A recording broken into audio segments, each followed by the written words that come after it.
Ketika malam tiba, dan cahaya mulai redup, ada kisah-kisah yang tak berani diungkap di bawah terang matahari. Saksikan cerita horor penuh misteri ini, di mana setiap langkah kelam akan selalu meminta balasan. Simak cerita selengkapnya di Ada Horor. Awas jangan nonton sendirian. Langit sore mulai memerah, ketika Rizal, 17 tahun, remaja asal Majalengka memutuskan nekat mendaki Gunung Ciremai seorang diri. Ia tak mengindahkan larangan ibunya, yang sudah tua, dan sakit-sakitan. Rizal hanya ingin satu hal, menenangkan pikirannya, yang kusut karena kemiskinan, dan tekanan hidup. Ia merasa hidupnya tak berarti. Keluarganya terus dihina, karena tak punya apa-apa. Dengan jaket lusuh, dan tas berisi air mineral, serta beberapa potong roti, Rizal mulai menapaki jalur pendakian via Palutungan. Udara terasa lebih dingin dari biasanya. Hutan terasa sunyi, bahkan suara burung pun menghilang, seolah menghindari kehadirannya. Di pos 2, ia mulai merasakan keganjilan. Jalur yang seharusnya bercabang, kini berubah menjadi 3 arah. Arah penunjuk pun sudah pudar, dan tidak ada satupun pendaki lain yang ia temui. Padahal hari itu adalah akhir pekan. Rizal merasa ragu, tapi ia memilih jalur tengah, berharap akan sampai di pos 3 sebelum gelap. Namun, langkah demi langkah, ia merasa seolah sedang berjalan dalam lingkaran. Pohon besar dengan akar menjalar, yang tadi ia lewati, kini muncul lagi di hadapannya. Nafasnya mulai memburu, keringat dingin mengalir. Perasaan tadi aku udah lewatin ini deh, gumamnya. Saat ia menengadah ke langit, matahari sudah menghilang, digantikan kabut tebal yang datang mendadak. Rizal terperanjat. Ia mencoba memutar arah, tapi jalur yang tadi ia lalui sudah tak ada. Hanya ada pepohonan rapat, dan suara desir angin yang terasa asing. Tiba-tiba suara gamelan samar terdengar di kejauhan. Di tengah hutan sunyi dan gelap, suara itu tidak membawa kenyamanan. Sebaliknya, membuat bulu kuduk Rizal berdiri. "Siapa di sana?" teriaknya panik. Tak ada jawaban. Hanya suara gamelan, yang makin jelas, seolah mengundangnya untuk mengikuti. Dengan langkah ragu, Rizal terus berjalan, hingga di kejauhan ia melihat sesuatu yang mustahil. Sebuah kampung kecil, yang terang benderang, dipenuhi rumah-rumah kayu berarsitektur kuno. Orang-orang berjubah putih, dan berkain batik, berjalan pelan di antara jalan setapak tanah liat. Wajah mereka tenang, tapi tidak ada satupun yang menoleh padanya. Rizal menelan ludah, tubuhnya gemetar. Ia tahu, ia bukan lagi berada di dunia yang ia kenal. Rizal berdiri kaku di depan gapura kayu tua, bertuliskan huruf Jawa kuno, yang tak ia mengerti. Kampung itu tampak bersih, tenang, dan misterius. Tidak terdengar suara binatang malam, tidak pula suara mesin, atau tanda-tanda kehidupan modern. Yang ada hanya suara gamelan, yang kini pelan merdu. Seolah menghipnotis, orang-orang di kampung itu terus berjalan. Tapi tak satu pun yang menatapnya. Mereka seolah tak melihat keberadaannya. Wajah mereka tampak damai, tapi dingin, nyaris tak berjiwa. Rizal memanggil-manggil, "Permisi." Ada orang, tak ada jawaban. Ia berjalan masuk melewati lorong kampung. Aroma dupa bercampur tanah basah menusuk hidungnya. Tiba-tiba dari balik salah satu rumah, seorang wanita tua muncul. Berkerudung, kain coklat kusam, matanya tajam namun penuh iba. "Kau pendatang," katanya pelan, tapi suaranya menggema di kepala Rizal. Rizal mundur setapak. Iya, Bu. Saya tersesat. Ini kampung apa?" Wanita tua itu tidak langsung menjawab. Ia mengisyaratkan agar Rizal mengikutinya. Tanpa pilihan lain, Rizal melangkah mengikuti sang nenek, menuju sebuah rumah panggung dari kayu tua yang terawat. Di dalamnya hangat, namun langit-langitnya dipenuhi rajah kuno dan sesajen.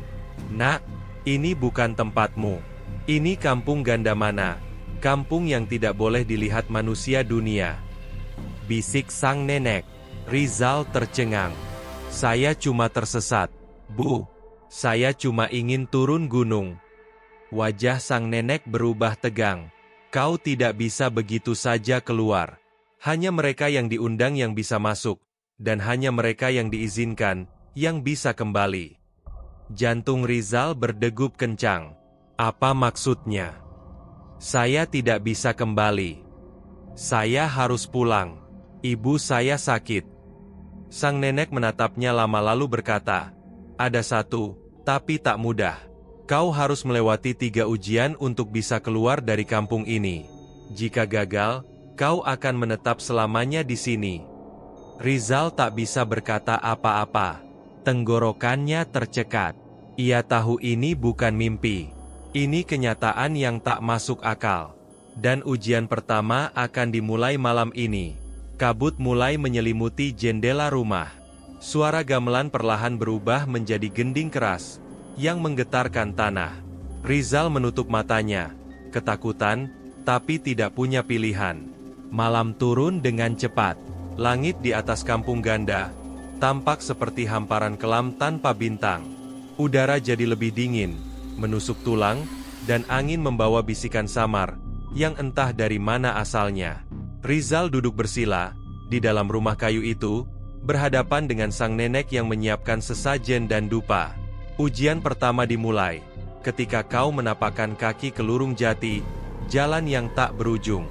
Kau harus melewati jalan itu dan kembali sebelum bayanganmu menghilang. Ujar sang nenek dengan suara lirih. Apa yang akan saya hadapi di sana?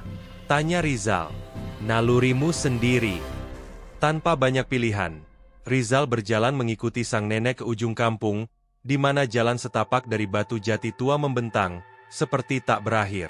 Kabut tipis menyelimuti sisi kiri dan kanan jalan.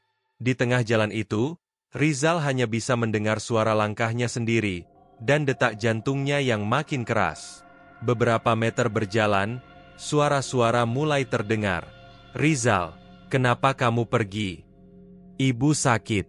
Rizal, itu suara ibunya jelas. Sangat jelas.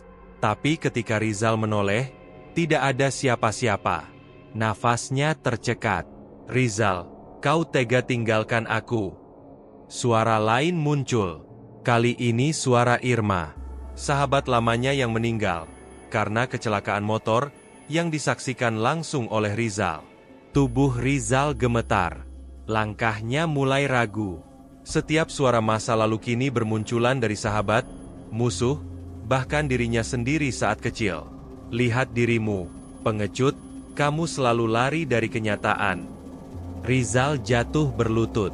Kepalanya seakan dihantam ribuan suara, tapi ia menggigit bibir, berusaha fokus. Aku harus keluar dari sini demi ibu. Ia berteriak, dan bangkit, terus melangkah, menutup telinga, melawan ketakutan yang datang silih berganti. Hingga akhirnya, ia melihat cahaya kecil di ujung jalan. Ia berlari sekuat tenaga. Begitu melewati cahaya itu, tiba-tiba sunyi. Ia kembali berada di depan rumah kayu nenek. Nafasnya terengah. Bajunya basah oleh peluh, tapi ia masih lengkap. Bayangannya masih ada. Sang nenek tersenyum kecil. Kau lulus. Tapi 2 ujian lagi menunggu, dan yang selanjutnya lebih menyakitkan. Rizal hanya bisa menatap kosong. Dalam hatinya ia tahu, dirinya telah berubah. Tapi apa yang akan datang, mungkin jauh lebih berat. Malam belum beranjak. Setelah melewati ujian pertama, Rizal hanya diberi waktu 1 jam untuk beristirahat. Tubuhnya masih gemetar, pikirannya kacau. Namun sang nenek kembali memanggil. Kau harus bersiap. Ujian kedua menunggu. Kali ini bukan hanya tentang dirimu. Rizal menatap sang nenek dengan ragu. Aku bahkan belum mengerti. Kenapa aku harus menjalani semua ini? Kenapa aku tidak bisa pulang saja? Sang nenek menatapnya dalam penuh rahasia. Karena kau terpilih, dan jalan pulang tidak akan pernah terbuka, sebelum kau menuntaskan luka lama, yang kau kubur sendiri. Rizal tidak sempat bertanya lebih jauh. Ia digiring menuju sebuah sungai kecil, yang airnya tampak. merah kebiruan, seperti bercampur darah dan langit senja. Di pinggir sungai, sudah berdiri sosok berjubah putih dengan wajah tertutup kain lusuh. "Sungai ini bukan aliran biasa," ujar sang nenek. "Airnya akan membawamu ke masa lalu. Kau harus menyelami luka terdalam yang pernah kau buat." Rizal memandang air itu dengan cemas, lalu melangkah masuk. Dalam sekejap dunia berubah. Ia berdiri di sebuah rumah tua, yang dikenalnya sangat baik, rumah masa kecilnya. Di sana tampak ayahnya, sedang memukul ibunya. Rizal muda, hanya berdiri di pojok ruangan, ketakutan. "Lihat Rizal." Suara lirih menggema. "Kau memilih diam. Kau biarkan ibumu menderita." Air mata Rizal dewasa jatuh. Tanpa ia sadari, pemandangan berubah. Kali ini ia di SMA. Ia dan teman-temannya mengejek seorang siswi berkebutuhan khusus. Rizal ikut tertawa. Saat gadis itu menangis dan kabur, Rizal tidak mengejar, tidak menolong. Keesokan harinya gadis itu ditemukan bunuh diri. "Kenapa? Kenapa aku harus mengingat semua ini?" Rizal berteriak di tengah mimpi buruknya. "Karena hanya dengan menghadapi dosa, kau bisa diampuni." Tiba-tiba semuanya runtuh. Rumah masa kecilnya, sekolahnya, semua runtuh menjadi abu. Rizal tercebur dalam kegelapan, dan muncul kembali di tepian sungai yang sama. Ia tergeletak dengan tubuh menggigil, basah kuyup, matanya kosong. Sang nenek duduk di sampingnya, mengusap dahinya. "Kau sudah membuka sebagian luka.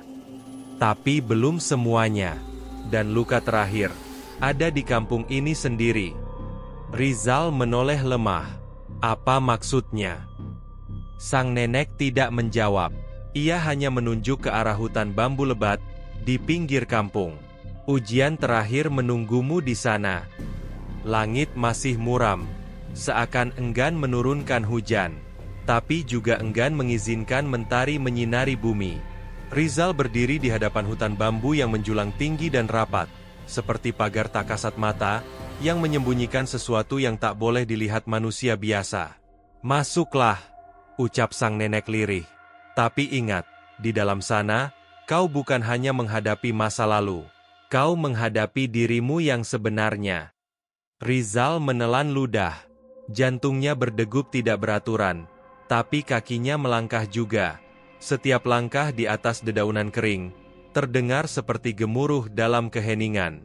Aroma tanah basah, dan angin dingin menyusup ke sela-sela napasnya. Di tengah hutan, ia menemukan sebuah makam tua, tidak terawat, nyaris hancur. Di batu nisannya tertulis nama yang membuat darahnya membeku. Larasati. Rizal tertegun.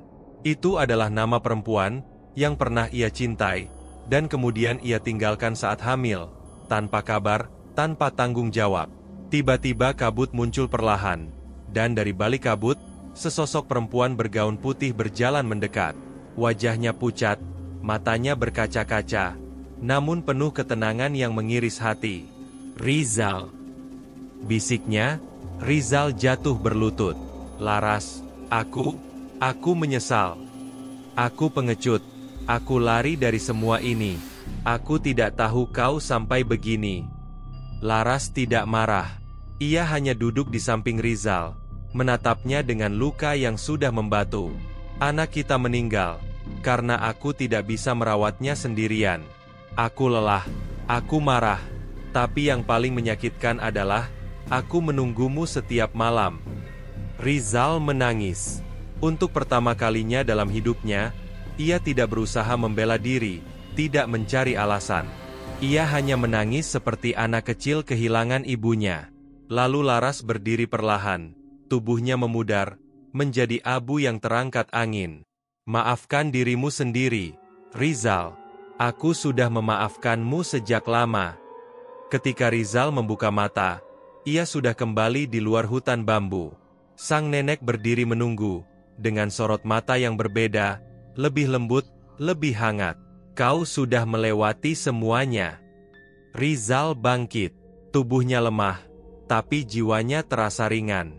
Untuk pertama kalinya, sejak ia tersesat, ia merasa tidak takut, tidak benci, dan tidak ingin lari. Namun sang nenek berkata, "Perjalananmu belum selesai. Malam ini kampung ini akan menunjukkan wajah aslinya." Malam itu, langit di atas kampung tampak berbeda. Bintang-bintang seperti lenyap, tergantikan oleh kabut pekat yang melayang rendah, menelusup ke celah atap, dan sela dinding rumah-rumah tua di kampung itu. Suasana menjadi sunyi, terlalu sunyi. Rizal duduk di balai-balai depan rumah sang nenek. Tubuhnya lelah, pikirannya kacau, tapi hatinya mulai mengerti.